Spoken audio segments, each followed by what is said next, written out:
Welcome to inside study forum. DElEd का जो third semester का पाठ्यक्रम है उसमें विज्ञान में हम बात करेंगे आज सभी चैप्टर्स के निचोड़, और उसमें हम कुछ इंपॉर्टेंट क्वेश्चंस को देखेंगे जो क्वेश्चंस आपके लिए काफ़ी इंपॉर्टेंट हो सकते हैं। और आज के वीडियो में विशेष रूप से हम बात करने वाले हैं वस्तुनिष्ठ प्रकार के प्रश्नों के बारे में, और इसको मैं पूरा विस्तृत रूप से डिस्कस करूँगा। तो आप लोग पूरा वीडियो देखें और सुनें और समझें। फिलहाल अगर आप लोगों ने कुछ चैप्टर्स नहीं देखे, डीएलएड थर्ड सेमेस्टर में कुछ चैप्टर्स कंप्लीट हो चुके हैं और कुछ चैप्टर्स में अभी एक दो पार्ट्स में कंप्लीट होने वाले हैं वो, तो अगर आप लोगों ने उसको नहीं देखा है तो उसका चैप्टर्स आपको वो मिल जाएंगे प्लेलिस्ट में। ठीक है, आप लोग चैनल पे जाएं और डीएलएड थर्ड सेमेस्टर का जो प्लेलिस्ट है जिसमें लिखा होगा ऑल चैप्टर्स, उसमें ऑल चैप्टर्स लिखा मिलेगा आपको, वहां पे आप जाकर के देखें। और ये साइंस का है, ठीक है, ये साइंस का आपको मिलेगा पूरा प्लेलिस्ट, और इसमें जाके आप देखें। कुछ चैप्टर्स बचे हुए हैं, उनको आपके एग्जाम से पहले पहले पूरी कोशिश में करूंगा कि खत्म कर दूं, ताकि आपका एग्जाम अच्छा हो और साइंस में आप बेहतर स्कोर कर पाएं। बाकी मैथमेटिक्स में वीडियोस पड़े हुए हैं, आप उनको देख सकते हैं। तो सबसे पहले डिस्कशन शुरू करने से पहले कुछ बेसिक सी बातें हैं जो डिस्कस कर लेते हैं, बहुत ज़रूरी है। देखिए, डीएलएड में क्या होता है, ऐसे बहुत से स्टूडेंट्स हैं जब पेपर नहीं होता है या फिर पेपर का जो नोटिफिकेशन है, एग्ज़ाम डेट नहीं आती है, तब तक तो वो खूब एंजॉय करते रहते हैं, लेकिन जब एग्ज़ाम डेट आ जाती है तब उनको टेंशन होती है, तब वो पढ़ाई करते हैं। अगर आप लोग एग्ज़ाम से पहले अगर आप मस्ती करते रहेंगे तो फिर आप अच्छा स्कोर नहीं कर पाएंगे और हो सकता है कि आपका बैक भी लग जाए, क्योंकि पेपर अच्छा आता है, पेपर का लेवल अच्छा होता है। जैसा आप लोगों ने पेपर दिया होगा तो आपने महसूस भी किया होगा कि पेपर का जो लेवल है बहुत ही बढ़िया आता है, तो उसके लिए मेहनत चाहिए। ठीक है, ऐसे मस्ती से काम नहीं चलने वाला है। तो आप लोग, मेरी आपको सलाह ये है कि आप लोग पूरा शिद्दत से उसको बहुत पहले से ही, ठीक है, बहुत पहले से ही उसको एक एक चीज़ को समझें और तैयारी अपनी अच्छे से करें। जितना पॉसिबल हो पाए उतना पढ़ें, क्योंकि आपके पास पढ़ाई के अलावा कोई विशेष काम नहीं है। आप पढ़ाई करें, अगर कोई काम आपके पास में है उसके अलावा तो भी वो करें आप, लेकिन पढ़ाई आपके लिए बहुत ज़रूरी है। ठीक है, तो कुछ विशेष बातें डिस्कस करते हैं। जैसे मान लीजिए एक रोग है जिसको बोलते हैं मधुमेह, और इंग्लिश में इसको बोलते हैं डायबिटीज।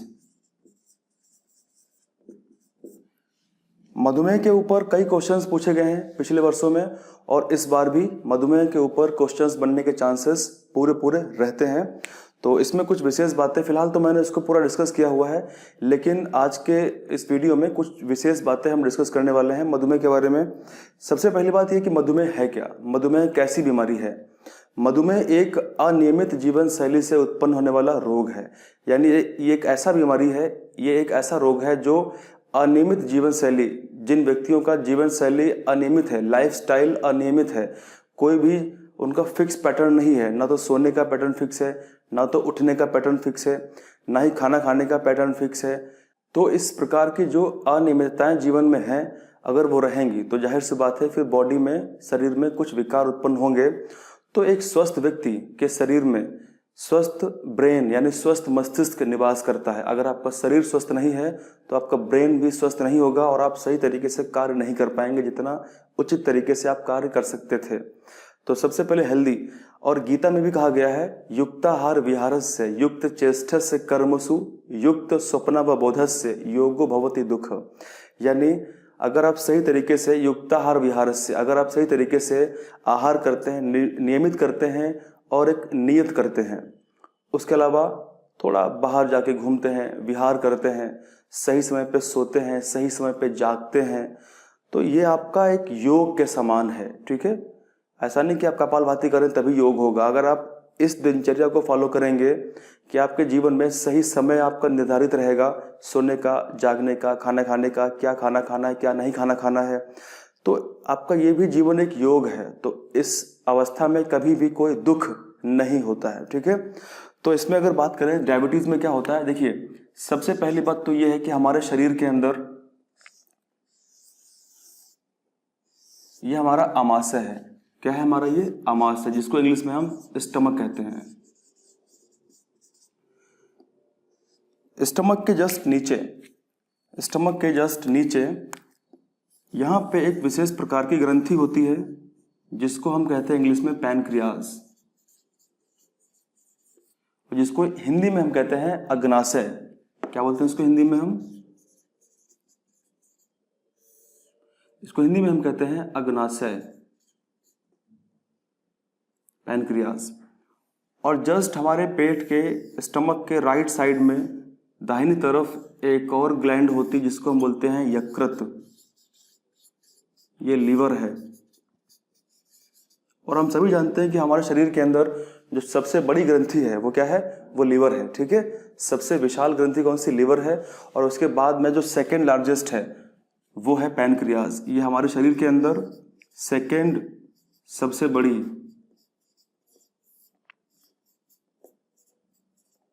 ग्रंथि है। तो फिलहाल यहाँ पे हम बात करने वाले हैं कि पैनक्रियाज में ऐसा क्या हो जाता है जिससे डायबिटीज यानी मधुमेह हो जाता है। मधुमेह का अगर हम शाब्दिक अर्थ समझें तो मधु का मतलब होता है शहद। मधु का मतलब क्या होता है? शहद होता है। और मेह का मतलब क्या होता है? वर्षा होती है। तो जब भी किसी व्यक्ति को मधुमेह हो जाता है तो हम बोलते हैं कि शहद की वर्षा हो रही है। इसका मतलब क्या है? कि शहद का मतलब होता है मीठा, मिठास जो होती है, मीठा। तो फाइनली अगर किसी व्यक्ति को मधुमेह हो जाता है तो उसके बॉडी में यदि ग्लूकोज की मात्रा बहुत ज़्यादा बढ़ चुकी है तो उसके यूरिन में ग्लूकोज जो है वो निकलना शुरू हो जाता है। और इस केस में ऐसा भी देखा गया है कि कुछ लोगों का जो यूरिन है उसमें ग्लूकोज की मात्रा बहुत ज़्यादा निकलने लगती है और इस केस में उनका जो मूत्र है, यूरिन है, वो बहुत गाढ़ी हो जाती है। और जहाँ पे वो मूत्र त्याग करते हैं, यूरिन त्याग करते हैं, वहाँ पे काफ़ी ज़्यादा मात्रा में चींटियाँ आ जाती हैं और इससे उस रोगी में बहुत भयंकर कमजोरी का एहसास होता है। तो बहुत ही घातक बीमारी है। तो इसको हम समझते हैं कि ये किस तरीके से होता है। देखिए, पैनक्रियाज हमारा अग्नाशय है और हमारे शरीर के अंदर अग्नाशय जो है वो एक ऐसी ग्रंथि है जिसको बोलते हैं मिश्रित ग्रंथि। क्या बोलते हैं इसको? हम इसको बोलते हैं मिश्रित यानी मिक्स्ड ग्लैंड। ये हमारे बॉडी में एक अकेली मिश्रित ग्रंथि है। जैसा हम जानते हैं कि जो ग्रंथियां होती हैं दो प्रकार की होती हैं। कौन कौन से प्रकार की होती हैं? एक होता है अंतःस्रावी ग्रंथि, एक होता है बहिस्रावी ग्रंथि। लेकिन जो पैनक्रियाज है ये अंतःस्रावी भी है और ये बहिस्रावी भी है, ये दोनों है। जो अंतःस्रावी ग्रंथियां होती हैं, जो एंडोक्राइन ग्लैंड्स होती हैं, वो हमारे शरीर के अंदर हार्मोन्स को उत्पन्न करती हैं। क्या करती हैं? वो हमारे शरीर के अंदर हार्मोन्स को उत्पन्न करती हैं। और जो बहिस्रावी ग्रंथियां होती हैं वो हमारे शरीर के अंदर एंजाइम्स को उत्पन्न करती हैं। तो पैनक्रियाज एक ऐसी ग्लैंड है जो हार्मोन्स और एंजाइम्स को दोनों को उत्पन्न करता है, दोनों को रिलीज करता है। इसीलिए इसको हम बोलते हैं मिश्रित ग्रंथि, मिक्स्ड ग्लैंड बोलते हैं इसको, ठीक है। अब क्योंकि हम यहाँ पे बात करने वाले हैं डायबिटीज के बारे में, तो यहाँ पे हम बात करेंगे पैनक्रियाज का कौन सा भाग जो हार्मोन्स को उत्पन्न करता है, क्योंकि इंसुलिन एक हार्मोन्स होता है। तो हम बात करने वाले हैं पैनक्रियाज के अंदर अंतःस्रावी वाला भाग, ठीक है। और इसको पूरा समझेंगे हम कि किस तरीके से आखिरकार इसमें ऐसा क्या हो जाता है जिससे डायबिटीज, मधुमेह हो जाती है। बेसिकली जो हम ग्लूकोज लेते हैं, अगर ग्लूकोज का जो चयापचय है, जो मेटाबॉलिज्म है, अगर वो नहीं हो पाएगा और ग्लूकोज हमारे शरीर में, हमारे शरीर से बाहर हमारे यूरिन के द्वारा निकलेगा, तो उससे हमारे शरीर में कमजोरी आती है और बहुत दिक्कतें बढ़ जाती हैं। अब देखिए, हमारा जो पैनक्रियाज है, ठीक है, जो हमारा पैनक्रियाज है, अग्नाशय जो हमारा है, उस अग्नाशय के अंदर आइसलेट्स ऑफ लैंगरहैंस। इसका मतलब क्या है कि अग्नाशय के अंदर लैंगरहैंस की जो द्वीपिकाएं हैं, लैंगरहैंस की जो द्वीपिकाएं, इसका मतलब क्या है कि हमारे पैनक्रियाज के अंदर, जैसे मान लीजिए कि ये पैनक्रियाज है, ग्लैंड है पैनक्रियाज, ठीक है। इस पैनक्रियाज के अंदर कुछ सेल्स होंगी, उन सेल्स को लैंगरहैंस ने बताया था। तो लैंगरहैंस के नाम पे ही, लैंगरहैंस नाम एक साइंटिस्ट का है, एक नाम वैज्ञानिक का है, तो इन्हीं के नाम पे उन कोशिकाओं को डाल दिया गया कि लैंगरहैंस की द्वीपिकाएं हैं। और इन कोशिकाओं के अंदर कई टाइप की कोशिकाएं हैं। जैसे कौन कौन सी? इन कोशिकाओं के अंदर अल्फा कोशिका, अल्फा कोशिका, इसके अलावा इनके अंदर बीटा कोशिका, उसके अलावा डेल्टा कोशिका, और उसके अलावा गामा कोशिका। लैंगरहैंस की द्वीपिकाओं के अंदर 4 प्रकार की मुख्य कोशिकाएं पाई जाती हैं। कौन कौन सी कोशिकाएं पाई जाती हैं? अल्फा कोशिका, बीटा कोशिका, डेल्टा कोशिका और गामा कोशिका। लेकिन हमारे एग्जाम के लिए, हमारे परीक्षा के लिए जो सबसे जरूरी सेल्स हैं वो हैं अल्फा सेल और बीटा सेल। ठीक है, आप ध्यान रखेंगे, अल्फा सेल और बीटा सेल हमारे लिए बहुत ज्यादा जरूरी कोशिकाएं हैं। जैसे अल्फा सेल जो होती है वो क्या रिलीज करती है? हमारे शरीर के अंदर जो अल्फा कोशिकाएं, अगर आप लोग चाहें तो उसको नोट कर सकते हैं, हमारे शरीर के अंदर जो अल्फा सेल्स होते हैं वो एक विशेष प्रकार के हार्मोन्स को उत्पन्न करते हैं, उसको हम बोलते हैं ग्लूकागॉन। और जो बीटा सेल्स हमारे बॉडी में होते हैं ये क्या करते हैं? ये विशेष प्रकार के हार्मोन्स को रिलीज करते हैं जिसको हम बोलते हैं इंसुलिन। क्या बोलते हैं? इंसुलिन कहते हैं इसको हम। और हमारे शरीर में यदि बीटा सेल्स, बीटा कोशिकाएं नष्ट हो जाती हैं, अगर खत्म हो जाएंगी तो जाहिर सी बात है इंसुलिन बनना बंद हो जाएगा और यही स्थिति होगी मधुमेह के उत्पन्न होने के लिए। यानी जो भी शुगर हम लेंगे, जो भी हम चीनी खाएंगे या फिर जो भी हम जिस भी प्रकार से हम शुगर लेंगे, हमारे बॉडी में ग्लूकोज जब बढ़ेगा तो ग्लूकोज कन्वर्ट नहीं हो पाएगा, किसमें? ग्लाइकोजन में। और इसी स्थिति में क्या होगा? हमारे शरीर के अंदर जो ग्लूकोज की मात्रा है वो लगातार बढ़ी रहेगी और उसका चयापचय नहीं हो पाएगा, तो फिर दिक्कत होगी और वही होता है मधुमेह। तो आप लोग ध्यान रखेंगे कि अल्फा सेल से ग्लूकागॉन हार्मोन निकलता है और बीटा सेल से इंसुलिन हार्मोन निकलता है। अगर बात करें डेल्टा सेल की, तो डेल्टा सेल से निकलता है सोमैटोस्टेनिन हार्मोन और गामा सेल से निकलता है पैनक्रियाटिक पॉलीपेप्टाइड हार्मोन। लेकिन हमारे लिए जरूरी केवल अल्फा बीटा है, तो हम बात करने वाले हैं विशेष रूप से अल्फा और बीटा सेल्स के बारे में, और कि कौन कौन से हार्मोन्स को रिलीज करते हैं और कैसे हमारे बॉडी में इनका योगदान होता है। देखिए, सबसे पहली बात है, थोड़ी बात करते हैं ग्लूकागॉन। ग्लूकागॉन और एक तरफ है इंसुलिन,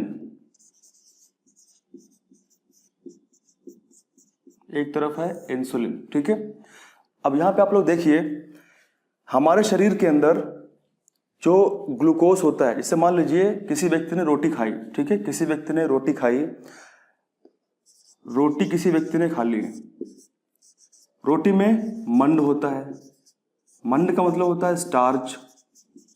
ठीक है, यही रीजन है कि जब रोटी हम खाते हैं तो हम यदि रोटी को केवल चबाएं कुछ देर तक तो हमको थोड़ा मिठास, थोड़ा मीठापन हल्का फील होना शुरू हो जाता है। ये क्यों होता है? क्योंकि उसमें स्टार्च होता है। और हमारी लार के अंदर एक एंजाइम होता है जिसको हम बोलते हैं टाइलिन, या फिर उसको बोलते हैं सलेवरी अमाइलेज। वो क्या करता है? वो इस स्टार्च का पाचन करना शुरू कर देता है और इसको माल्टोज में कन्वर्ट कर देता है। और जैसे ही ये माल्टोज में बदलती है वैसे हमको मीठा हल्का सा फील होना शुरू हो जाता है और फिर वो माल्टोज ग्लूकोज में ब्रेक होता है और उससे हमारे बॉडी में ग्लूकोज की मात्रा बढ़ जाती है। अब होता क्या है, जैसे ही हमने खाना खाया या हमारे बॉडी में ग्लूकोज पहुंचा, ठीक है, स्टार्च के द्वारा यानी रोटी के द्वारा हमारे बॉडी के अंदर ग्लूकोज पहुंच चुका है। अब ग्लूकोज पहुंच चुका है, बिल्कुल सिंपल सी बात है, जैसे ही ग्लूकोज की मात्रा बढ़ेगी वैसे ही क्या होगा? इंसुलिन, तुरंत इंसुलिन क्या करेगा? इस बढ़े हुए ग्लूकोज को क्या करेगा? वो कन्वर्ट कर देगा ग्लाइकोजन में।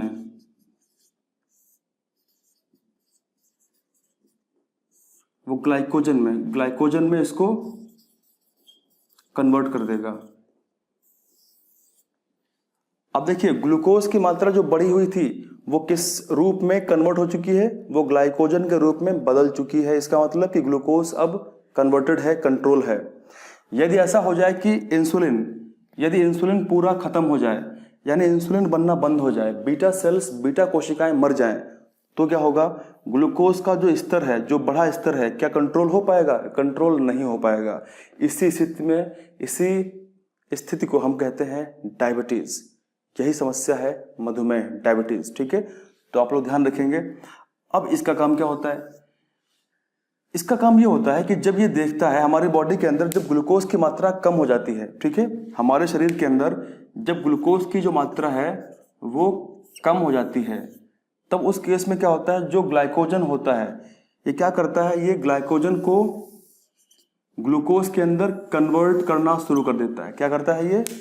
ग्लूकागॉन ग्लाइकोजन को ग्लूकोज में कन्वर्ट कर देता है। इससे क्या होता है, हमारे बॉडी के अंदर जो ग्लूकोज की मात्रा में कमी आई थी वो फिर से पूरी हो जाती है और ये चलता रहता है। तो यहाँ पे सबसे इंपॉर्टेंट बात क्या ध्यान रखने वाली है कि डायबिटीज कैसे होती है, मधुमेह कैसे होता है। यदि बीटा कोशिकाएं नष्ट हो जाए तो उस अवस्था में इंसुलिन बनना बंद हो जाता है और डायबिटीज मधुमेह हो जाता है, ठीक है। डायबिटीज दो प्रकार का होता है, एक टाइप 1 और एक टाइप 2। टाइप 1 डायबिटीज में क्या होता है, इस समस्या में जो व्यक्ति होता है वो इंसुलिन के ऊपर डिपेंड रहता है, यानी वो इंसुलिन के इंजेक्शन लेता है टाइप 1 के अंदर। और टाइप 2 डायबिटीज में क्या होता है, व्यक्ति केवल दवाई खा करके अपना काम चला सकता है, उसको बाहर से इंसुलिन की ज़रूरत नहीं पड़ती है। अधिकतम केसों में देखा गया है कि इंसुलिन की ज़रूरत नहीं पड़ती, लेकिन कुछ केसेस के अंदर अगर हमारे बॉडी में ग्लूकोज की मात्रा बहुत ज़्यादा बढ़ जाएगी तो फिर इंसुलिन की ज़रूरत पड़ती है। अगर कोई व्यक्ति फास्टिंग स्टेज में है, अगर वो व्रत है, फास्ट है, उसने भोजन नहीं किया है और अगर वो सामान्य व्यक्ति है तो उसके शरीर में 70 से उसके बॉडी के अंदर 70 से 100 मिलीग्राम प्रति 100 ml अगर ब्लड में ग्लूकोज का लेवल है तो वो नॉर्मल है फास्टिंग स्टेज में, अगर वो उसने भोजन नहीं किया है। और भोजन करने के बाद, खाना खाने के बाद अगर उसका जो ग्लूकोज लेवल है वो 140 से नीचे रहता है तो वो नॉर्मल है, टेंशन की बात नहीं है। यदि वो इससे ऊपर बढ़ जाता है, 180 200 तक पहुंच जाता है तो उसको डायबिटीज़ है, उसको मधुमेह है और उसको एक चिकित्सक का परामर्श लेना चाहिए। तो अभी हमने समझा डायबिटीज़ के बारे में थोड़ा सा संक्षेप में, और इसके बाद आने वाले वीडियोस में एक एक करके जो चैप्टर्स बचे हुए हैं उनको पूरा कराया जाएगा। और अभी हम डिस्कस करने वाले हैं क्वेश्चंस को, जो सभी चैप्टर्स से कुछ महत्वपूर्ण क्वेश्चंस को संकलित किया गया है और उसको डिस्कस करेंगे हम पीडीएफ मोड से। तो पीडीएफ के माध्यम से हम उन क्वेश्चंस को डिस्कस करते हैं। आपसे मैं क्वेश्चन पूछता हूँ, वैज्ञानिक विधि क्या है? वैज्ञानिक विधि का जो शुरुआत होती है वो कहाँ से होती है? तो जाहिर सी बात है वैज्ञानिक विधि की शुरुआत किसी समस्या से होती है। यानी अगर कोई समस्या है तो उसका समाधान क्या है, यानी उस समस्या का कारण क्या है, तो ये हम अगर जानेंगे तो जाहिर सी बात है समस्या का समाधान हमको जल्दी मिल जाएगा। तो समस्या से ही वैज्ञानिक विधि, वैज्ञानिक सोच डेवलप होती है। तो शुरुआत करते हैं हमारे क्वेश्चंस की पीडीएफ मोड से। तो पीडीएफ के माध्यम से हम लोग डिस्कस करने वाले हैं इन सभी क्वेश्चंस को, और इसमें हमने क्वेश्चंस को लिया है सभी चैप्टर्स से, यानी सभी चैप्टर्स का निचोड़ रहेगा ये, ठीक है। और जिसमें हम खासकर बात करने वाले हैं जीव विज्ञान के सभी चैप्टर्स। तो आप लोग पूरा वीडियो लास्ट तक ज़रूर देखिएगा जिससे आपको पूरा फ़ायदा मिल सके। तो शुरुआत करते हैं पहले क्वेश्चन से। पहला क्वेश्चन है, मधुमेह किस से संबंधित एक रोग है? ऑप्शंस है विटामिन, खाद्य पदार्थों, चयापचय और रक्त। आप लोग कमेंट करके इसका आंसर तुरंत बताइए। जैसा अभी आप लोगों ने शुरुआत में मधुमेह के बारे में जो समझा है, जो जाना है, अगर आपने उतना समझ लिया है तो आप लोग कमेंट करके इसका आंसर बताइए कि इसका आंसर क्या हो सकता है। तो इस क्वेश्चन का सही आंसर है चयापचय, यानी मेटाबॉलिज्म से ये संबंधित एक रोग होता है, जिसका मतलब कि ग्लूकोज की जो मात्रा हमारे रक्त में बढ़ जाती है वो उसका मेटाबॉलिज्म, उसका चयापचय नहीं हो पाता है, इसीलिए ये हमारे बॉडी में विकार उत्पन्न करने लगता है और हमारे यूरिन में इसकी मात्रा जो है वो आने लगती है, जिससे यूरिन में जो है ग्लूकोज की मात्रा आने से जब भी कोई व्यक्ति अगर उस यूरिन को त्याग कहीं भी करता है तो उसके आसपास कुछ चीटियाँ एकत्रित हो जाते हैं और जिससे व्यक्ति के अंदर कुछ कमजोरी भी आने लगती है। तो इसका आंसर होगा सी। क्वेश्चन नंबर 2, मधुमेह रोग से संबंध में निम्न कौन विकल्प सही है? यानी जो डायबिटीज़ है उसके संबंध में कौन से विकल्प सही हैं? पहला है वंशानुक्रम, दूसरा है क्षय, तीसरा है संक्रामक और चौथा है असंक्रामक। देखिए, रोग जो होते हैं वो कई प्रकार के होते हैं, जिसका मतलब कि कुछ रोग संक्रामक होते हैं और कुछ रोग असंक्रामक होते हैं। संक्रामक रोग वे रोग होते हैं जो एक से दूसरे व्यक्ति में फैल जाते हैं। जैसे मान लीजिए कोई व्यक्ति यहाँ बैठा हुआ है और कोई व्यक्ति यहाँ बैठा हुआ है। अगर ये व्यक्ति छींकता है, खांसता है, तो खांसने और छींकने से क्या होता है, उसके माउथ से कुछ ड्रॉपलेट्स यानी कुछ पानी की बहुत छोटी छोटी बूंदें बाहर निकलती हैं और उन बूंदों में बैक्टीरिया या वायरस हो सकते हैं। और यदि वो बूंदें इस व्यक्ति के द्वारा सांस के द्वारा अगर वो ले ली जाए अंदर, तो फिर वो बैक्टीरिया वायरस इस व्यक्ति के अंदर प्रवेश कर जाएंगे और इसको भी डिजीज़ कर देंगे। तो ऐसे सभी रोग संक्रामक होते हैं जो एक से दूसरे में फैल जाते हैं आसानी से। और ऐसे रोग जो एक से दूसरे में किसी कीमत पर नहीं फैलते हैं उनको बोलते हैं असंक्रामक रोग। जैसे एग्जाम्पल लेते हैं, अगर किसी एक व्यक्ति को, मान लीजिए कोई व्यक्ति यहाँ बैठा हुआ है, अगर इस व्यक्ति को डायबिटीज़ है, ठीक है, और एक व्यक्ति यहाँ बैठा हुआ है, इसको भी डायबिटीज़ है, तो क्या साथ में ये रहते हैं, साथ में खाना खाते हैं, तो क्या इसकी डायबिटीज़ इसको हो सकती है? तो इसका आंसर है नहीं। मान लीजिए अगर इस व्यक्ति को हृदय की समस्या, इसको हार्ट की डिजीज़ है, तो साथ में रहने से, खाना खाने से क्या इसकी जो हृदय की डिजीज़ है क्या वो इसको हो सकती है? नहीं हो सकती है। तो इसका मतलब ऐसे रोग जो फैलते नहीं हैं वो असंक्रामक रोग होते हैं, ठीक है।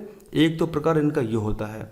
दूसरा इनका प्रकार ये होता है कि जो रोग होते हैं उनको हम दो तरीके से और कैटेगराइज कर सकते हैं। यानी एक ऐसा रोग होता है जो कम अवधि का होता है, जो कम समय का, जिसको हम बोलते हैं इंग्लिश में एक्यूट, जो एक्यूट रोग होता है, जो कम समय का होता है। और एक ऐसा होता है डिजीज़ जो क्रोनिक होता है। कैसा होता है? क्रोनिक होता है, जिसका मतलब कि वो बहुत ही लंबे समय के लिए रहने वाला है। तो दो प्रकार के डिजीज़ होते हैं। कौन कौन से होते हैं? एक एक्यूट होता है, एक क्रोनिक होता है। एक्यूट जैसे खांसी, जैसे फीवर, जैसे जुकाम आ जाना, यानी जुकाम आएगा तो वो विदिन 1 वीक, एक हफ्ते के भीतर ख़त्म हो जाएगा। तो ये कम अवधि वाले होते हैं। और कुछ ऐसे होते हैं जो लंबी अवधि वाले होते हैं, जो लॉन्ग अवधि वाले होते हैं, लॉन्ग टर्म वाले होते हैं। जैसे मान लीजिए अगर किसी व्यक्ति को कोई समस्या है जैसे डायबिटीज़ या फिर हृदय की बीमारी, तो क्या साथ रहने से वो फैलेगी? नहीं फैलेगी, ठीक है। तो इस प्रकार के रोग कैसे होते हैं? ये असंक्रामक रोग होते हैं। अब बात करते हैं कि मधुमेह में, मधुमेह की अगर बात करें, अब देखिए डायबिटीज़ जो होता है वो क्रोनिक होता है। इसका मतलब क्या है कि वो लंबे समय तक रहने वाला है। या फिर किसी को अगर ब्लड प्रेशर की समस्या है तो वो भी क्रोनिक होता है, वो लंबे समय तक होता है। इसका मतलब कि जो क्रोनिक बीमारी होती है लंबे समय वाली, वो अधिकांशतः असंक्रामक होती हैं, ठीक है। इसीलिए डायबिटीज़ भी कैसी होगी? एक असंक्रामक रोग होगा। और हार्ट डिजीज़ भी कैसा होगा? एक असंक्रामक रोग होगा, ठीक है। बाकी अगर बात करें मधुमेह के बारे में, तो ऐसा देखा गया है कुछ केसेस के अंदर कि यदि फैमिली के अंदर, अगर परिवार के अंदर पिताजी को या माताजी को अगर डायबिटीज़ है तो उनके बच्चों में भी संभावना इसकी हो सकती है। तो इन सभी विकल्पों में जो सही विकल्प है वो विकल्प नंबर ए है, यानी वंशानुक्रम, ठीक है।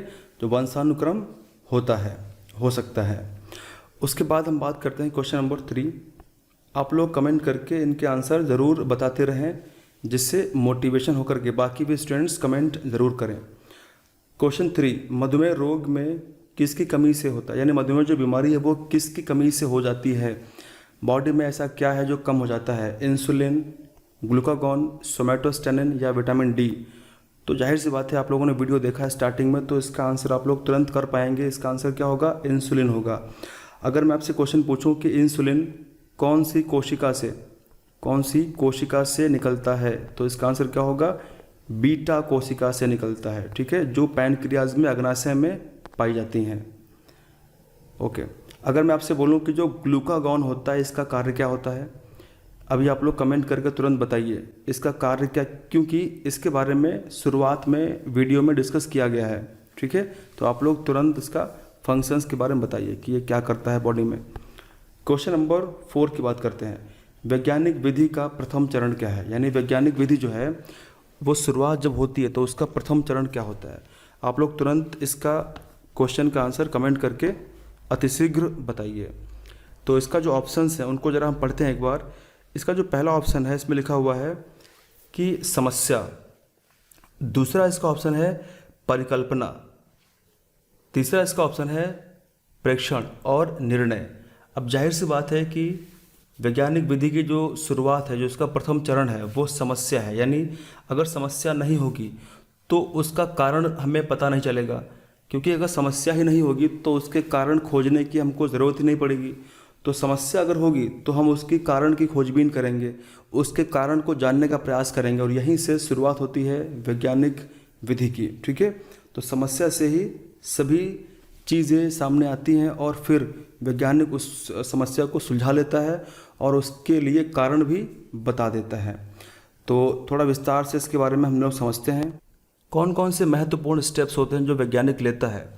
देखिए, कोई भी समस्या को सुलझाने के लिए सबसे पहला जो स्टेप है वो ये है कि जो वैज्ञानिक होगा वो सबसे पहले किसी समस्या के बारे में, किसी समस्या पर विचार करता है कि ये किस तरीके से हो रही है और इससे लाभ क्या है, इससे हानि क्या है, क्या दिक्कतें हो रही हैं। फिर उससे संबंधित, उससे जो संभावित जो कारण होते हैं उनके बारे में, यानी जो कारण होते हैं उनके बारे में वो विचार करता है, सोचता है, समझता है और अनुमान लगाता है। उसके बाद में फिर लैब के अंदर, यानी जो प्रयोगशाला होती है लैब के अंदर, वो उससे संबंधित कुछ प्रयोग करता है, कुछ एक्सपेरिमेंट्स करता है, उनका अवलोकन करता है और फिर प्रेक्षण करता है। ठीक है, उसके बाद में जांच करता है, विश्लेषण करके, और कोई निष्कर्ष निकालता है, कोई निष्कर्ष तक पहुंचता है। और वो निष्कर्ष जब निकालता है तो उससे जाहिर सी बात है कि अगर समस्या सॉल्व हो जाएगी तो जो समाज है, जो पब्लिक है, जो हम लोग हैं, हमको उससे लाभ प्राप्त हो सकता है, लाभ प्राप्त हो सकता है। ठीक है, वैज्ञानिक विधि का जो प्रथम चरण था उसके बारे में हमने बात कर ली है। अब थोड़ी सी बात करते हैं कि वैज्ञानिक विधि के जो अन्य चरण हैं वो कौन कौन से हैं। देखिए, सबसे पहला जो चरण है वो है जिज्ञासा। क्या है? जिज्ञासा। उसके बाद में जो इसका दूसरा चरण है वो है क्वेश्चंस पूछना, यानी प्रश्न करना। ठीक है, अगर आपने क्वेश्चन ही नहीं पूछा, प्रश्न ही नहीं पूछना चाहा और आपके दिमाग में कोई क्वेश्चन ही नहीं आ रहा है, तो इसका मतलब ये है कि फिर किस तरीके से वैज्ञानिक विधि शुरू होगी। क्वेश्चंस पूछना बहुत ज़रूरी है। उसके बाद तीसरा परिकल्पना, उसके बाद में परिकल्पना, हाइपोथेसिस। उसके बाद परीक्षण करना, कुछ एग्जामिनेशन करना, उसके बाद में निरीक्षण करना, उसके बाद उसका अभिलेखन करना, उसके बाद में उसको एनालाइज करना, यानी उसका विश्लेषण करना, और उसके बाद में उन सभी कॉजेज़ को जो हो रही हैं उनको क्लासीफाई करना, उनका वर्गीकरण कर लेना। उसके बाद में उनके ऊपर पुनर्विचार करना, क्योंकि बिना पुनर्विचार किए हम किसी भी एक सही निष्कर्ष पर नहीं पहुंच सकते हैं। तो वैज्ञानिक जो होते हैं बहुत ज़्यादा विचार करते हैं और बार बार चीज़ों को एनालाइज करते हैं। उसके बाद में फिर हम एक निष्कर्ष पर पहुंचते हैं और फाइनली फिर जो नए प्रयोग होते हैं वो प्रयोग होना शुरू हो जाते हैं। तो ये कुछ वैज्ञानिक विधि के चरण थे तो जिनको हमने समझा है। अब देखिए, यहाँ पे सबसे बड़ी बात यह है कि वैज्ञानिक विधि जो है वो केवल ऐसा नहीं कि वैज्ञानिक विधि जो है वो केवल वैज्ञानिकों के लिए ही है। वैज्ञानिक विधि सबके लिए है, प्रत्येक व्यक्ति के लिए, हमारे लिए है। अगर हम वैज्ञानिक विधि को फॉलो करेंगे, अपनाएंगे, तो जाहिर सी बात है कि समस्या का जो समाधान है हम उस तक जल्दी पहुँचेंगे और आसानी से सही समाधान पर पहुँचेंगे हम। ठीक है, तो आप लोग ध्यान रखेंगे जो पॉइंट्स मैंने यहाँ पर डिस्कस किए हैं। उसके बाद क्वेश्चन नंबर 5 की बात करते हैं। पत्ती में पाया जाने वाला जो रंध्र है उसके बारे में सही उत्तर क्या है। जो रंध्र का मतलब होता है स्टोमेटा। क्या होता है? स्टोमेटा जो होता है पत्ती में पाया जाता है, वो कहाँ पाया जाता है, उसका सही स्थान क्या है। तो सबसे पहली बात जरा समझते हैं स्टोमेटा क्या होता है। जैसे मान लीजिए एक पेड़ है, उस पेड़ पर कई सारे पत्ते लगे होते हैं, तो उनमें से एक पत्ता आपके सामने ये है। इस पत्ती के अंदर, इस पत्ती में कुछ छोटे छोटे छिद्र होते हैं। इस पत्ती में कुछ छोटे छोटे से छिद्र होते हैं और उन्हीं छिद्रों से गैसें बाहर निकलती हैं। जो CO2 होता है वो पौधा ले लेता है और जो O2 होता है ऑक्सीजन, उसको पौधा बाहर छोड़ देता है। तो ये जो गैसें हैं, इन गैसों का आदान प्रदान कहाँ से होता है? इन्हीं रंध्रों से, इन्हीं स्टोमेटा से होता है। अब क्वेश्चन ये है कि ये जो स्टोमेटा ओपन होता है, जब भी कभी भी रंध्र खुलता है, ओपन होता है, तो गैसों के साथ साथ में जो जल है, जो पत्ती है, जो पत्ती के अंदर जो जल स्टोर है, पानी स्टोर है, वो भी बाहर धूप में लॉस हो जाता है। इससे पत्ते को काफ़ी ज़्यादा, यानी इससे पौधे को बहुत ज़्यादा मात्रा में नुकसान होता है, लॉस होता है। इसीलिए जो पत्ती होती है उसके निचली सतह पर रंध्र पाया जाता है ताकि ज़्यादा मात्रा में वाटर का लॉस ना हो पाए। ठीक है, और डायरेक्टली यानी सीधे रूप से जो सूर्य की किरणें हैं वो रंध्र पे ना पड़े।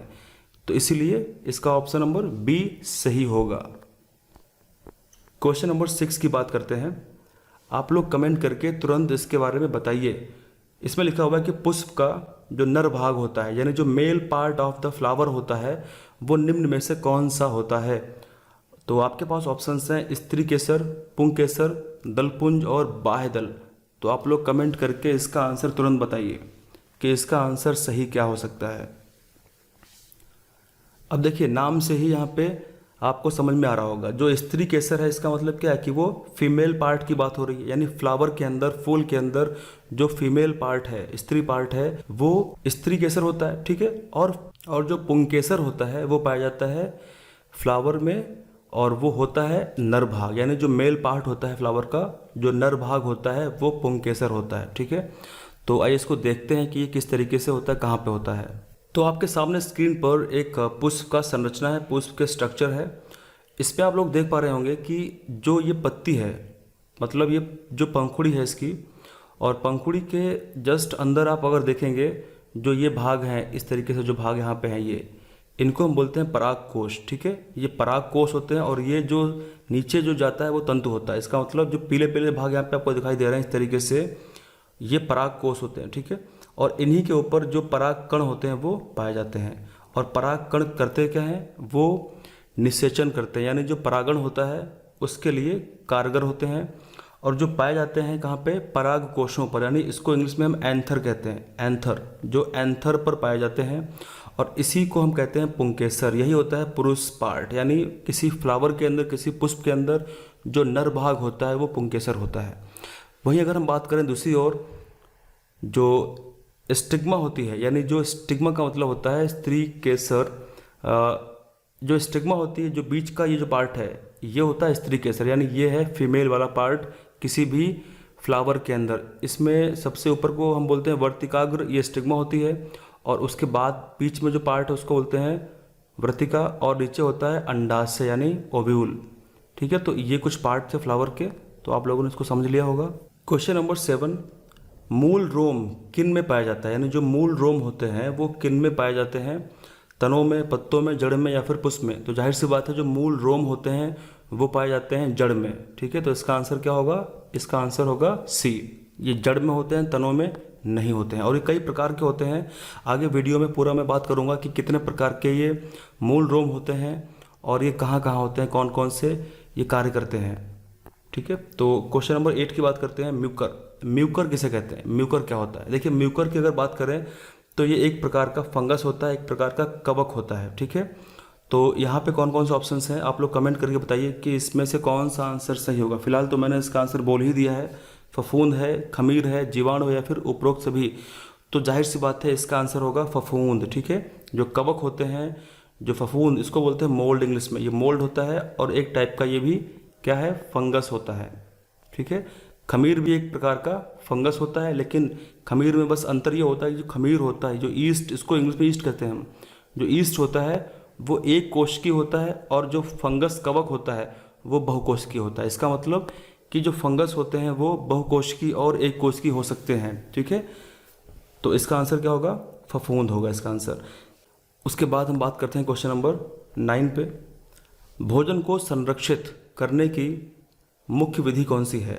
फूड को अगर प्रिजर्व करना है तो इसकी जो मुख्य विधि है वो कौन सी है? यहाँ पे जो ऑप्शंस दिए गए हैं उनकी अगर बात करें तो ठंडी विधि है, उसके अलावा पाश्चर विधि है, उसके अलावा आसवन विधि या फिर अन्य विधि है। तो जाहिर सी बात है जो आमतौर पर जो मुख्य रूप से जो भोजन को संरक्षित हम लोग करते हैं तो वो हम लोग फ्रिज में करते हैं, या फिर हमारे पास अगर बड़े बड़े जो रेफ्रिजरेटर्स होते हैं तो उनके माध्यम से हम ठंडा करते हैं उनको, ताकि ग्रोथ ऑफ बैक्टीरिया ना हो पाए। यानी अगर हम ठंडा कर देंगे किसी फूड को, किसी भोजन को, तो वो जल्दी ख़राब नहीं होता, क्योंकि उस ठंडे एटमॉस्फेयर में बैक्टीरिया जो होते हैं वो जल्दी ग्रोथ नहीं कर पाते हैं। पाश्चुकरण की अगर बात करें तो जो पाश्चर विधि होता है ये दूध के लिए अप्लाई होती है। जो दूध होता है, जो दूध पैकेट्स में आता है, अमूल का दूध होता है, ज्ञान का दूध होता है, वो पाश्चुरीकृत दूध होता है, क्योंकि उसको भी पाश्चुरीकरण प्रक्रिया द्वारा गुजारा जाता है, और जो लुईस पाश्चर ने इसके बारे में बताया था। तो आगे आने वाले वीडियोस के अंदर हम सभी प्रकार की जो विधियां हैं उनके बारे में चर्चा करेंगे, और कुछ वीडियोस ऑलरेडी अपलोड हो चुके हैं तो आप लोग उसको ज़रूर देखें जाकर के प्लेलिस्ट में, ठीक है। तो इसका आंसर क्या होगा, ऑप्शन नंबर ए होगा, ठंडी विधि। क्वेश्चन नंबर 10 की बात करते हैं, भोजन संरक्षण की विधि है तो इनमें से कौन सी विधि है? पहला है वाष्पन विधि, दूसरा है निर्जलीकरण, तीसरा है आसवन विधि, चौथा है पाश्चर विधि। तो जाहिर सी बात है इसमें से जो विधियां हैं वो विधियां पाश्चर विधि भी है, ठीक है, और इसका आंसर जो बी वाला वो भी सही है। तो लेकिन यहाँ पे अगर हम बात करें कि भोजन संरक्षण की विधि क्या है, तो सबसे जो आसान विधि है वो है निर्जलीकरण, ठीक है, डिहाइड्रेशन। अगर किसी भी फूड में, किसी भी मीट में, किसी भी फ्रूट के अंदर अगर हम उसमें से सारा पानी निकाल दें तो जाहिर सी बात है उसकी जीवन, उसका लाइफ बढ़ जाता है और उसमें जो बैक्टीरिया होते हैं, जो संक्रमण होता है वो उसका भी खतरा थोड़ा कम हो जाता है। तो ये बहुत ही आसान तरीके से हम कर सकते हैं। इसका आंसर क्या होगा? बी होगा, ठीक है। तो आने वाले वीडियोस के अंदर हम सभी प्रकार की विधियों की बात करने वाले हैं, तो आप लोग ज़रूर उसको भी देखिएगा। क्वेश्चन नंबर 11 की बात करते हैं। साधारण कमरे में तापक्रम में जो जीवाणु होते हैं तथा एंजाइम तेजी से क्या करते हैं, यानी जो सामान्य ताप होता है, हमारे रूम टेम्परेचर होता है, तो रूम टेम्परेचर पर जो जीवाणु तथा एंजाइम होते हैं वो क्या करते हैं? जाहिर सी बात है वो तेजी से संख्या को बढ़ाते हैं, तो वो संख्या को वृद्धि करते हैं, ठीक है। तो इसका आंसर सही नंबर ए होगा, वृद्धि करते हैं। विकास और निकास और ये प्रदूषण नहीं होगा। क्वेश्चन नंबर 12 की बात करते हैं। आप लोग कमेंट करके तुरंत इसका आंसर बताइए। खमीर का महत्व होता है, खमीर क्या करता है? ऑप्शन नंबर 1 है अल्कोहल बनाने में, दूसरा है बेकिंग उद्योग में, तीसरा है औषधि और चौथा है उपर्युक्त में सभी। तो आप लोग तुरंत कमेंट करके बताइए कि खमीर का जो महत्व है वो क्या होता है, खमीर क्या करता है, ठीक है। आप लोग तुरंत कमेंट करके इसका आंसर बताइए। तो इस क्वेश्चन का सही आंसर क्या होगा? डी होगा, यानी उपर्युक्त में सभी। तो इसका डी आंसर सही होगा, ठीक है। जो खमीर होता है, जो ईस्ट होता है, उसका उपयोग, उसका जो महत्व है वो अल्कोहल बनाने में होता है, बेकिंग उद्योग में होता है, औषधि के निर्माण भी होता है, और डी इसका सही, इसका आंसर होगा, ठीक है। अब कौन से खमीर की यहाँ पे बात हो रही है, यानी किस खमीर की बात? क्योंकि कई ऐसे खमीर होते हैं जिनसे शरीर के अंदर कई विभिन्न प्रकार के रोग, डिजीज होते रहते हैं, लेकिन वो खमीर, वो ईस्ट जो इन तीनों में उपयोग के लिए इस्तेमाल किया जाता है, तो उसका नाम है सैक्रोमाइसीस सेरिवेसी। क्या है? सैक्रोमाइसीस सेरिवेसी। तो जिसका उपयोग होता है खासकर बेकिंग इंडस्ट्री में, बेकिंग उद्योग में और अल्कोहल के निर्माण में, ठीक है। आप लोग ध्यान रखेंगे, उसका नाम क्या है? सैक्रोमाइसीस सेरिवेसी। क्वेश्चन नंबर 13, बहुकोशिकीय संरचना है, यानी जो मल्टी सेलुलर ऑर्गेनिज्म है वो स्ट्रक्चर किसका है? फफूंद का है, खमीर का है, जीवाणु का है, या फिर उपरोक्त से भी? अब जाहिर सी बात है जीवाणु के बारे में आपका चैप्टर है 3rd सेमेस्टर में, उस पर हमने 2-3 पार्ट्स बनाए हुए हैं, आप लोग ज़रूर उसको देखिएगा और वहाँ से क्वेश्चन आने के चांस पूरे रहते हैं, ठीक है। जीवाणु के ऊपर हमने पूरा विस्तार से समझाया है। तो इसका आंसर जीवाणु नहीं हो सकता। क्यों? क्योंकि जीवाणु कैसे होते हैं? एक कोशिकीय होते हैं और वो होते हैं प्रोकैरियोटिक। क्या होते हैं? प्रोकैरियोटिक जीव होते हैं। अगर आपको नहीं पता है कि प्रोकैरियोटिक और यूकैरियोटिक में डिफरेंस क्या होता है तो आप लोग ज़रूर उस पार्ट को देखिएगा, ठीक है। उसके बाद बात करते हैं खमीर की। अभी हमने डिस्कस किया था कि खमीर कैसा होता है। खमीर एक कोशिकीय होता है, हालांकि होता तो फफूंद है, होता तो ये कवक है, लेकिन ये एक कोशिकीय होता है। तो फफूंद यहाँ पे हम बात करेंगे कैसा होता है, ये बहुकोशिकीय होता है, ठीक है। तो इसका आंसर होगा option number A. Question number 14 की बात करते हैं। अणुजीव का प्रकार है, यानी कौन सा प्रकार है जो अणुजीव का प्रकार है। अब यहाँ पे अणु लिखा है और जीव लिखा हुआ है। जीव का मतलब होता है कि जो जीवित है।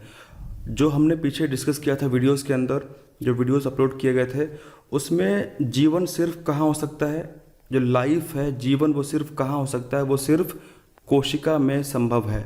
अगर कोई भी चीज़ कोशिका नहीं है, अगर सेल नहीं है, तो उसके अंदर जीवन संभव नहीं हो सकता है।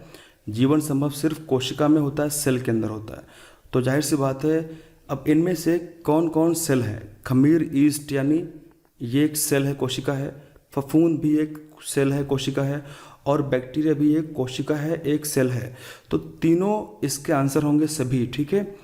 अगर आपको ज़्यादा इसके बारे में विस्तार से नहीं पता है, फिर भी आप इसको इस तरीके से सॉल्व कर सकते हैं कि अणुजीव का प्रकार क्या है, बैक्टीरिया, फफूंद, खमीर। अगर मान लीजिए सपोज यहाँ पे किसी भी ऑप्शन के अंदर खमीर की जगह पे लिखा होता विषाणु, क्या लिखा होता? विषाणु, यानी वायरस लिखा होता है यहाँ पे, तो वायरस जो है वो जीव नहीं होता है। वायरस कोई भी कोशिका नहीं होता है, वो एक उपकोशिकीय जीव होता है, जिसके बारे में पहली बार किसने बताया था? डिमिट्री इवानोव्स्की ने बताया था, जो टोबैको के मोज़ैक डिजीज़ के बारे में जानकारी पहली बार दी गई थी, और इसके ऊपर भी हम लोगों ने डिस्कस किया है पूरा विस्तार से। तो इसका आंसर क्या होगा? यहाँ पे डी इसका सही आंसर होगा। ठीक है, आप लोग कमेंट करते रहें ताकि बाकी लोग भी मोटिवेट होकर कमेंट करते रहें। क्वेश्चन 15 की बात करते हैं। किसके संकुचन के कारण हृदय की मांसपेशियां सिकुड़ जाती हैं?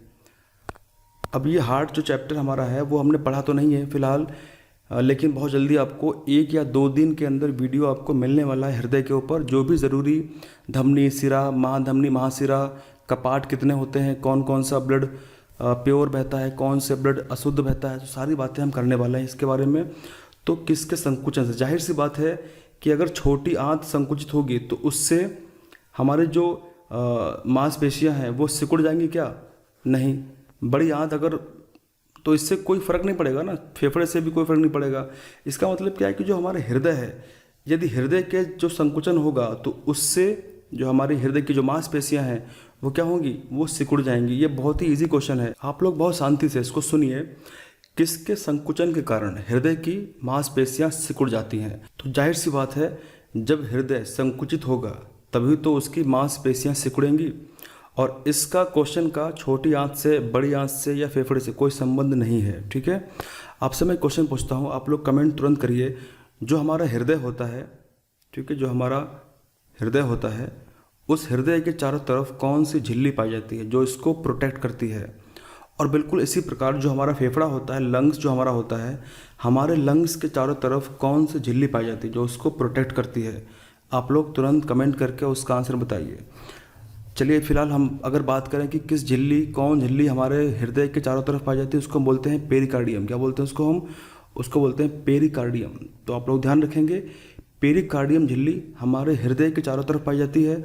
और प्लूरा, कौन सी? प्लूरा, जो प्लूरा झिल्ली होती है वो हमारे फेफड़ों के चारों तरफ पाई जाती है। तो आप लोग इनका भी नाम ध्यान रखेंगे, पेरिकार्डियम और प्लूरा। ठीक है, क्वेश्चन नंबर 16 की बात करते हैं। आयु बढ़ने के साथ साथ अगर किसी व्यक्ति की जो एज है, जो वो बढ़ती रहती है, तो उससे क्या कमज़ोर होता चला जाता है? उससे आयु बढ़ने से क्या कमजोरी आती है? आमाशय, पित्ताशय, धमनियाँ या फिर हृदय? आमाशय का मतलब स्टमक होता है, स्टमक, यानी उम्र बढ़ने के साथ साथ स्टमक हमारा क्या कमज़ोर हो जाता है? मतलब ये कुछ सही इसका आंसर नहीं है। पित्ताशय मतलब होता है गॉल ब्लैडर, पित्ताशय, धमनियाँ या फिर हृदय। तो इस क्वेश्चन का जो सही आंसर है वो है धमनियाँ। उम्र बढ़ने के साथ साथ जो धमनियाँ होती हैं वो वीक हो सकती हैं, कमज़ोर हो सकती हैं। अब देखिए, जो धमनी होती है, ये धमनी है, ठीक है, और ये सिरा है। फ़र्क इतना होता है कि जो धमनी होती है उसके अंदर का जो व्यास होता है, अंदर का जो व्यास, अंदर की जो भित्ति होती है वो काफ़ी मोटी होती है। ये धमनी की भित्ति बहुत मोटी होती है अंदर, ठीक है, काफ़ी मोटी होती है, और इसीलिए इसमें अधिक दबाव से रक्त बहता है, अधिक प्रेशर से ब्लड फ्लो होता है। लेकिन जो वेन होती है, जो शिरा होती है, उसकी भित्ति थोड़ी सी पतली होती है, लेकिन इसके अंदर वाल्व पाए जाते हैं। इस तरीके से अंदर वाल्व लगे होते हैं। वाल्व, अगर आपसे क्वेश्चन पूछता है कि वाल्व कहाँ पाए जाते हैं, धमनी में कि सिरा में, तो आप लोग कमेंट करेंगे कि जो वाल्व होते हैं वो पाए जाते हैं सिरा के अंदर, ठीक है। लेकिन धमनी के अंदर रक्त बहुत ही दबाव के साथ में बहता है। जब उम्र बढ़ती है तो इसका जो अंदर का जो ये मोटाई है भित्ति की, ये ज़्यादा और मोटी हो जाती है, और इसीलिए ब्लड के फ्लो करने में, ब्लड के बहने में बाधा उत्पन्न हो जाती है। और इसके साथ साथ जो हृदय होता है उसको ज़्यादा कार्य करना पड़ता है रक्त को भेजने के लिए। तो उम्र बढ़ने के साथ साथ में हृदय की समस्या जो है वो धीरे धीरे आ सकती है, अगर जीवन शैली अच्छी नहीं है तो। क्वेश्चन 17 की बात करते हैं। एक स्त्री का जो रक्तचाप है एक सामान्य आदमी के तुलना में होता है, यानी एक फीमेल का जो ब्लड प्रेशर है और एक मेल का जो बीपी है, ब्लड प्रेशर है, उन दोनों में डिफरेंस क्या होता है? तो स्त्री का जो रक्तचाप है एक आदमी के कंपेयर में अधिक होता है या कम होता है, या थोड़ा कम होता है, ज़्यादा होता है? तो जाहिर सी बात है, इसका आंसर आप लोग कमेंट करके तुरंत बताइए इसका सही आंसर क्या होगा। तो इसका सही आंसर ये है कि कम होता है, ठीक है, कम होता है, ये इसका एकदम सही आंसर है। कम हो जाता है। अब इसके पीछे वजह क्या है? इसके पीछे वजह है हार्मोन्स। स्त्री के अंदर कुछ ऐसे हार्मोन्स होते हैं जिनका लेवल थोड़ा सा कम होता है, जिससे जो उनका जो ब्लड प्रेशर है वो थोड़ा नॉर्मल रहता है, थोड़ा सा कम रहता है। ठीक है। अगर वहीं पे हम बात करें कि जो नॉर्मल ब्लड प्रेशर होता है, जो सामान्य बीपी होता है, वो कितना होता है? तो वो 120/80 mmHg होता है। ठीक है। और जहाँ पे Hg क्या है? एक पारा है, मरकरी है। पारे के माध्यम से ही हम दबाव को मेजर करते हैं। 120 क्या है? 120 है सिस्टोलिक। सिस्टोलिक का मतलब होता है प्रकुंचन। हमारा जो ब्लड प्रेशर होता है वो प्रकुंचन और शिथिलन 2 प्रकार का होता है। 120 जो होता है वो होता है सिस्टोलिक, प्रकुंचन जो ज़्यादा होता है, और 80 जो होता है वो होता है डायस्टोलिक, यानी शिथिलन वो कम होता है। तो यदि हमारा 120/80 है तो नॉर्मल है, चिंता की बात बिल्कुल भी नहीं है। अब अगर बात करें कि कौन सी मशीन होती है जिसके माध्यम से बीपी को हम मेजर करते हैं, तो उसका नाम है स्फिग्मोमैनोमीटर। क्या है? स्फिग्मोमैनोमीटर है, जिसके द्वारा हम ब्लड प्रेशर को मापते हैं। ठीक है। जिसके बारे में सैम्यूल ने पहली बार कुछ बताया था। सैम्यूल ने इसके बारे में आविष्कार किया था। क्वेश्चन 18 की बात करते हैं। भारत का राष्ट्रीय पक्षी क्या है? भारत का राष्ट्रीय पक्षी क्या है? आप लोग कमेंट करके तुरंत बताइए। फिलहाल आप लोग ज़रूर इस क्वेश्चन को सॉल्व कर लेंगे इजीली, क्योंकि बहुत ही इजी क्वेश्चन है ये। बचपन से हम लोग पढ़ते आए हैं कि मोर हमारा जो है राष्ट्रीय पक्षी है। लेकिन अगर मैं क्वेश्चन को चेंज कर देता हूँ, अगर मैं यहाँ पे क्वेश्चन को लिखता हूँ कि भारत का राष्ट्रीय पक्षी मोर है, उसका वैज्ञानिक नाम क्या है? उसका वैज्ञानिक नाम क्या है? तो फिर हो सकता है कि आप लोगों में से शायद ना पता हो कुछ लोगों को, तो आप लोग कमेंट करके बताइए जिसको पता है कि मोर का साइंटिफिक नेम क्या होता है। तो जाहिर सी बात है इसका साइंटिफिक नेम होता है पावो क्रिस्टैटस। क्या होता है? पावो क्रिस्टैटस। तो आप ध्यान रखेंगे, पावो क्रिस्टैटस क्या हमारा नेशनल बर्ड है, जो पिकॉक है। एक वीडियो पूरा बना हुआ जिसके अंदर हमने सभी प्रकार के जितने भी हमारे राष्ट्रीय महत्व के जो पक्षी हैं, जो पशु हैं, जो पेड़ हैं, जो पुष्प हैं, जो फल हैं, हमने सबके बारे में विस्तार से चर्चा करी है। उसका लिंक आपको नीचे मिल जाएगा डिस्क्रिप्शन बॉक्स में, वहाँ से आप उसको देख सकते हैं। और मैं बोलूँगा कि आप लोग ज़रूर उसको देखिएगा, क्योंकि उसके अंदर बहुत चीज़ें हैं जो आपको शायद ना पता हो, तो उससे आपको थोड़ा फ़ायदा मिल जाएगा। अब बात करते हैं क्वेश्चन नंबर 19 की। वनों के अत्यधिक विनाश के कारण पैदा हो सकता है क्या? आपको बताना, यदि फॉरेस्ट ना रहें तो फिर क्या दिक्कत हो सकती है। पहला ऑप्शन है भूमि कटाव की समस्या शुरू हो जाएगी। दूसरा ऑप्शन है अकाल की समस्या शुरू हो जाएगी। तीसरा ऑप्शन है महामारी की समस्या शुरू हो जाएगी। और चौथा ऑप्शन है विनाशकारी बाढ़ की समस्या शुरू हो जाएगी। तो आप लोग कमेंट करके इसका आंसर सही बताइए कि इसका आंसर सही क्या हो सकता है। तो इसका आंसर सही है ऑप्शन नंबर ए, यानी भूमि के कटाव की समस्या शुरू हो जाएगी। अगर वन नहीं रहेंगे तो जाहिर सी बात है भूमि का कटाव शुरू हो जाएगा और उससे बहुत ज़्यादा विनाश उत्पन्न होने लगेगा। तो फॉरेस्ट बहुत ज़्यादा ज़रूरी है। आप लोग ज़रूर अपने जीवन काल में जितना हो सके उतने पौधे ज़रूर लगाएं। क्वेश्चन नंबर 20 की बात करते हैं। जब वस्तु अवतल दर्पण के मुख्य फोकस एवं वक्रता केंद्र के मध्य रखी जाती है तो प्रतिबिंब बनेगा। देखिए, इस क्वेश्चन को फिलहाल यहाँ पे डिस्कस करना पूरा डिटेल में संभव नहीं, क्योंकि इसके लिए हमको बोर्ड पे आकर के डायग्राम बना के समझेंगे तभी समझ में आएगा। लेकिन इसका आंसर यहाँ पे मैं आपको बता देता हूँ। इसका आंसर होगा ऑप्शन नंबर ए, उल्टा वास्तविक एवं वस्तु से बड़ा होगा। ठीक है। बाकी इस क्वेश्चन को मैं डेफिनेटली बोर्ड पे आपको डिस्कस कराऊंगा कि किस तरीके से कौन कौन से पॉसिबिलिटीज़ बनेंगी। ठीक है। तो आप लोग ध्यान रखेंगे और हम पूरी बात करेंगे कि अवतल दर्पण और उत्तल दर्पण क्या होता है, और अवतल और उत्तल लेंस क्या क्या होते हैं, उनकी प्रॉपर्टीज़ कौन कौन सी होती हैं। ठीक है। सारी हम चर्चा करेंगे। क्वेश्चन नंबर 21 की बात करते हैं। हरित लवक यानी जो ग्रीन पिगमेंट होते हैं उनकी बात हो रही है। ऐसे कौन से पौधे होते हैं समूह के, यानी ऐसे कौन से पौधों का समूह होता है जिनमें हरित लवक नहीं पाए जाते हैं, रहित होते हैं। तो इसका आंसर क्या होगा? शैवाल, शैवाल में होते हैं। ठीक है। कवक और ये अनावृत बीजी पौधे और उपरोक्त सभी। तो इसका आंसर सही है ऑप्शन नंबर बी। जो कवक होते हैं उनमें, कवक का मतलब क्या होता है? जैसे आपने मशरूम कभी खाया है, अगेरिकस बिस्पोरस नाम का जो मशरूम होता है, स्पीसीज जो होती है, प्रजाति होती है, उसको हम खाते हैं। और बाकी के जो मशरूम होते हैं, जैसे जब बरसात होती है जो कुकुर मुत्ते निकल आते हैं इस तरीके से, वो उनमें टॉक्सिन्स हो सकते हैं। तो हैं तो वो मशरूम, लेकिन वो खाने योग्य नहीं होते हैं, ठीक है। हम लोग मशरूम खाते हैं तो कवक कैसा होता है? क्या कवक हरा होता है? नहीं होता है। मशरूम कैसे होते हैं? मशरूम वाइट होते हैं। तो जो कवक होते हैं उनके अंदर ये हरित जो लवक होते हैं वो नहीं पाए जाते हैं। इसका आंसर बी सही होगा। अब बात करते हैं क्वेश्चन नंबर 22 की। आप लोग कमेंट करके इसका आंसर तुरंत बताइए कि पेचिस नामक जो बीमारी है वो निम्न में से कौन सा सूक्ष्म जीव उत्तरदायी है, उत्पन्न करता है? पहला इसका ऑप्शन है फ्लैबी वायरस, दूसरा है नेमेटोड, ये एक प्रकार का कृमि कीड़ा होता है, वॉर्म होता है, तीसरा है ईस्ट और चौथा है एंट अमीबा हिस्टोलिटिका। तो आप लोग कमेंट करके इसका आंसर सही बताइए। देखिए यहाँ पे बात हो रही है अमीबिक डिसेंट्री की। किसकी? अमीबिक डिसेंट्री, यानी अमीबी पेचिस की बात हो रही है। तो जाहिर सी बात है ये एंट अमीबा हिस्टोलिटिका ही इसके लिए जिम्मेदार है, इसके लिए उत्तरदायी है। बाकी वायरस, नेमेटोड और ईस्ट से कोई संबंध इस पेचिस का नहीं। आप लोग ध्यान रखेंगे। आप लोगों से मैं क्वेश्चन पूछता हूँ, जो फाइलेरिया रोग होता है, फाइलेरिया, जिसमें व्यक्ति का जो पैर है वो काफ़ी ज़्यादा मोटा हो जाता है और इसीलिए इसको बोलते हैं एलिफेंटाइटिस, क्या बोलते हैं? हाथी पाँव रोग बोलते हैं। ये कैसे होता है, ये किस तरीके से होता है, बाकी इसके बारे में हम वीडियो में पूरा विस्तार से डिस्कस करेंगे। आपका जो 3rd सेमेस्टर का जो चैप्टर है सूक्ष्म जीवों की दुनिया, उसमें हम पूरा विस्तार से समझेंगे उसको, ठीक है। तो आप लोग कमेंट करके तुरंत बताइए कि इसका कैसे ये होता है, इसका मेन कारण क्या है फाइलेरिया का। तो क्वेश्चन नंबर 23 की बात करते हैं।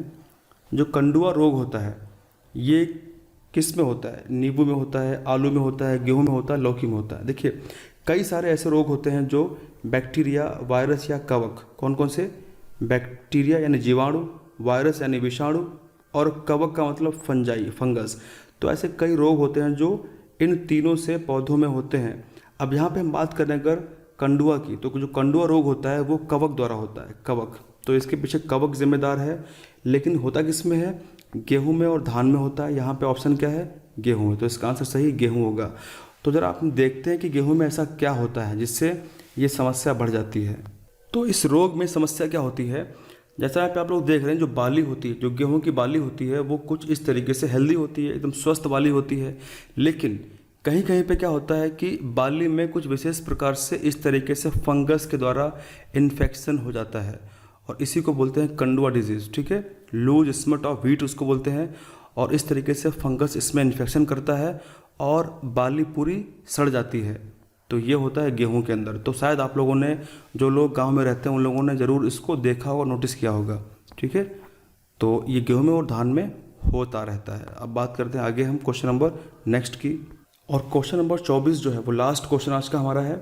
इसमें लिखा गया है कि जो प्रतिजन होता है, जो एंटीजन, इसको इंग्लिश में हम एंटीजन कहते हैं, प्रतिजन कहते हैं, निम्नलिखित रुधिर कणिका की भित्ति पर चिपका रहता है। यानी जो कौन सी ऐसी ब्लड की सेल्स होती हैं, रक्त की कोशिकाएं होती हैं जिनके ऊपर ये पाया जाता है।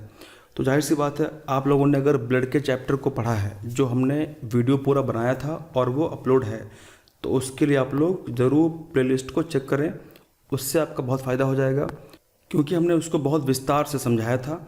तो आप लोग ज़रूर उसको देखें। तो फिलहाल यहाँ पे इसका आंसर क्या है? इसका सही आंसर है लाल रुधिर कणिका। देखिए अगर बात करें प्लाज्मा की, जो प्लाज्मा होता है हमारे पूरे ब्लड में लगभग 55% पार्ट प्लाज्मा का होता है और बाकी जो बचा भाग होता है वो होता है आरबीसी का, डब्ल्यूबीसी का और प्लेटलेट्स का। लेकिन जिसमें सबसे ज़्यादा भाग होता है आरबीसी का। हमारे ब्लड में प्लाज्मा के बाद में जो सबसे ज़्यादा भाग होता है वो किसका? आरबीसी का होता है। और आरबीसी के अंदर ही आपको मिलता है हीमोग्लोबिन है। क्या मिलता है? आपको मिलता है हीमोग्लोबिन। और हीमोग्लोबिन जो होता है वो हमारे लिए बहुत ज़रूरी है। क्यों? क्योंकि हीमोग्लोबिन के साथ में ऑक्सीजन आके जुड़ जाता है और फिर हमारे पूरे टिश्यू में, सेल्स के पास में O2 पहुंचती रहती है और हम जीवित रहते हैं। ये सारी बातें विस्तार से हमने करी थी, आप लोग ज़रूर उसको देखिएगा। तो इसका आंसर होता है डी, आरबीसी, ठीक है। जो डब्ल्यूबीसी होते हैं उनको हम बोलते हैं ल्यूकोसाइट्स और जो आरबीसी होते हैं उनको हम बोलते हैं इरिथ्रोसाइट और जो प्लेटलेट्स होते हैं उसको हम बोलते हैं थ्रोम्बोसाइट्स। तो आप नाम ध्यान रखेंगे, इरिथ्रोसाइट्स आरबीसी, ल्यूकोसाइट्स डब्ल्यूबीसी और प्लेटलेट्स थ्रोम्बोसाइट। जो प्लेटलेट्स होते हैं वो हमारे शरीर में रक्त का थक्का जो ब्लड क्लॉटिंग होता है उसके लिए बहुत ही महत्वपूर्ण भूमिका निभाते हैं। दूसरा, जो WBC होते हैं हमारे शरीर के लिए एक तरीके से डिफेंस का काम करते हैं, यानी आर्मी का काम करते हैं। जो भी इम्यून सिस्टम होता है हमारे शरीर में, जो भी बैक्टीरिया वायरस आते हैं, सबसे पहले WBC ही उनसे फाइट करता है। और जो RBC होता है ये हमारे लिए बहुत ज़रूरी, क्योंकि हमारे बॉडी में जो O2 होता है, ऑक्सीजन, उसके लिए ये संचरण का काम करता है। हमारे पूरे टिश्यूज़ के पास में, सेल्स के पास में O2 को पहुंचाता है। तो इस तरीके से हमने इन सभी क्वेश्चंस को डिस्कस कर लिया है। तो आप लोग ज़रूर अपने दोस्तों को शेयर करें, फ्रेंड्स को शेयर करें, ताकि वो भी इसका लाभ उठा सकें। और आपको डेफिनेटली आपके एग्ज़ाम होने से पहले सभी चैप्टर्स को पूरा कंप्लीट मैं कर दूंगा, बिल्कुल भी चिंता की बात नहीं है। और साइंस के बाद में जो बाकी विषय होंगे, इंग्लिश या फिर कोई अन्य विषय, तो उसकी भी चर्चा मैं करूंगा और कोशिश करूंगा कि वो भी चैप्टर्स जो है वो ईजिली समाप्त हो पाएँ। ठीक है, समय कम होने की वजह से वीडियोस थोड़ा सा लेट हो जा रहे हैं, लेकिन मैं पूरी कोशिश करूंगा कि वीडियोस टाइम पे आपको डेली मिलते रहें। ठीक है, थैंक यू वेरी मच। बस आप लोग पूरी जी जान से पढ़ाई करते रहें, मेहनत करते हैं, क्योंकि आप लोग सिर्फ मेहनत कर सकते हैं, बाकी फल की चिंता मत करिए। फल आपको मिलेगा, डेफिनेटली मिलेगा। अगर आपकी मेहनत अच्छी होगी, आपका हार्डवर्क अच्छा होगा, तो आपको फल मिलेगा। बस आप लोग तैयारी करते रहें, मेहनत करते रहें। और आप सभी लोगों को DELED में 3rd सेमेस्टर में बहुत ही अच्छे अंकों से पास होना है, और डेफिनेटली आप लोग पास होकर रहेंगे। ठीक है, बस पढ़ाई करते रहें। Thank you very much. Thank you, thanks a lot. जय हिंद।